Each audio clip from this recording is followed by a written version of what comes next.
बहुत समय पहले आत्मदेव ब्राह्मण नाम के एक ब्राह्मण रहते थे।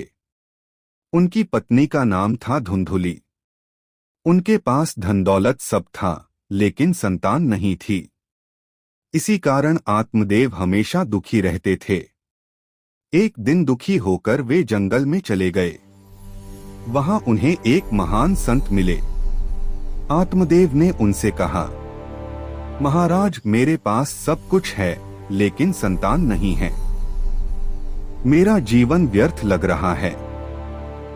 संत ने कहा, तुम्हारे भाग्य में संतान नहीं है, इसलिए दुख मत करो। लेकिन आत्मदेव बहुत जिद करने लगे। तब संत ने दया करके एक दिव्य फल दिया और कहा, यह फल अपनी पत्नी को खिला देना, तुम्हें पुत्र होगा। जब आत्मदेव घर आए और फल अपनी पत्नी धुंधुली को दिया तो वह डर गई। उसे लगा कि गर्भधारण से उसे बहुत कष्ट होगा, इसलिए उसने वह फल खुद नहीं खाया। उसने वह फल घर की गाय को खिला दिया। उसी समय उसकी बहन गर्भवती थी। धुंधुली ने सोचा, जब मेरी बहन को बच्चा होगा मैं उसे अपना बच्चा बता दूंगी। कुछ समय बाद 2 बच्चे पैदा हुए। गाय से जन्म हुआ गोकर्ण, क्योंकि उसके कान गाय जैसे थे। धुंधुली की बहन का बच्चा था धुंधकारी। दोनों भाइयों का स्वभाव बिल्कुल अलग था। गोकर्ण बहुत धार्मिक और ज्ञानी थे। वे वेदशास्त्र पढ़ते और भगवान की भक्ति करते, लेकिन धुंधकारी बहुत दुष्ट और क्रूर था। चोरी, झूठ और बुरे काम करता। माता पिता को भी दुख देता। उसकी बुरी आदतों के कारण घर में हमेशा परेशानी रहती थी।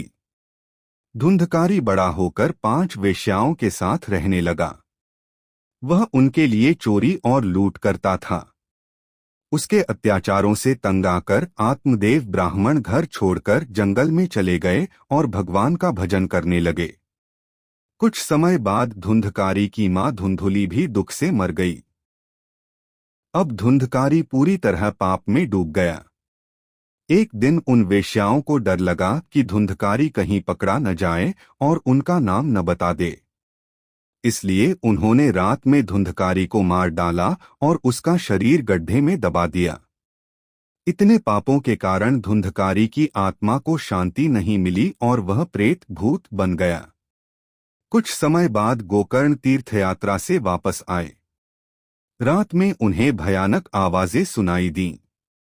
तब धुंधकारी का प्रेत उनके सामने आया।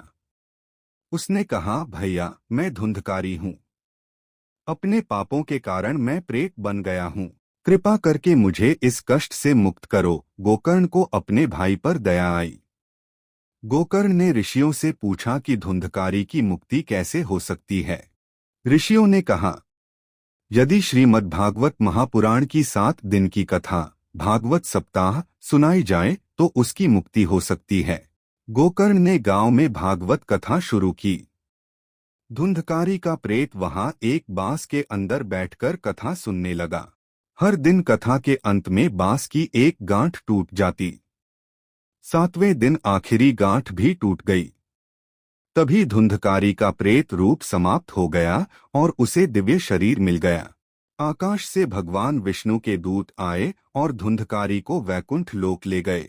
सब लोग यह देखकर आश्चर्यचकित हो गए कि सिर्फ भगवान की कथा सुनने से भी मुक्ति मिल सकती है।